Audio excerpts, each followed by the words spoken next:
And we are so pleased to be joined now by the man who helped to write that speech. Peter Robinson was the White House speechwriter.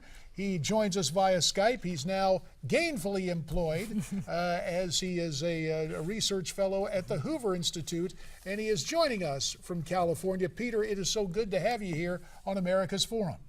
My pleasure. Good to be with you. Peter, there is an article in the November issue of Newsmax magazine about the inside story behind President Reagan's Berlin Wall speech. You know that story. You helped write the speech. Give us a preview of what we can read in that Newsmax magazine article. That is a speech. We can all hear it in our minds now very easily. It's a speech that's memorable. It's a speech that the president almost did not give. I flew to Berlin to do research. I took notes of all kinds, couldn't quite find what material would be right, and the American diplomat on the ground in Berlin warned me not to make a big deal of the wall because West Berliners had all gotten used to it by then. And then I had dinner with some West Berliners, and they began talking about the wall, and one in particular, a lovely woman, Ingeborg Eltz, who just died this past Christmas, she became quite angry, although she was a lovely person, and she took her fist and slapped it into the palm of her hand and said, if this man Gorbachev is serious with all this talk of glasnost and perestroika, he can prove it by coming here and getting rid of this wall. I went back to Washington. I drafted a speech with that passage to tear down the wall as the central passage in the speech, talked it over the president, who had reviewed the speech the previous weekend up at Camp David, and Tom Griscom, the communications director, who was my boss, said, Mr. President, do you have any comments on Peter's speech? And the President Reagan just said, well, no, that was a good draft.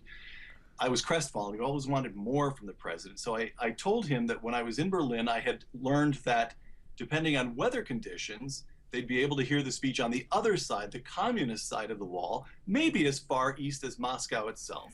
Mr. President, is there anything in particular you'd like to say to the people on the other side of the wall? And the president thought for a moment, and then he said, well, there's that passage about tearing down the wall. That's what I want to say to them. That wall has to come down. Then the speech went out to staffing.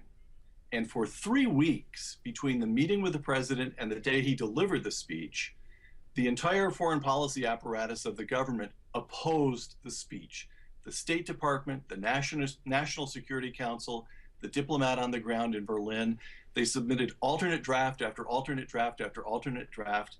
And finally, the president himself had to redecide the matter. The Deputy Chief of Staff, Ken Duberstein, I wasn't at the meeting, it was just Ken Duberstein and the president, but Ken told me he sat the president down, he explained the dispute. State Department, National Security Council, all thought the speech sounded naive, it would raise false expectations, and on and on and on. And then he had the president read the central passage over again. They talked about it, and then he said there was a moment when that twinkle came into the president's eyes, and he said, now, I'm the president, aren't I? Yes, sir. We're clear about that much. So I get to decide if that speech stays in? Yes, sir, it is your decision. Well, then, it stays in. Peter, you have given us a narrative that is so compelling. We're going to ask you to stay with us through the break because there's some other questions that come out of this picturesque account of what actually happened now over a quarter century ago. Peter Robinson, our guest, will come back with more conversation after this.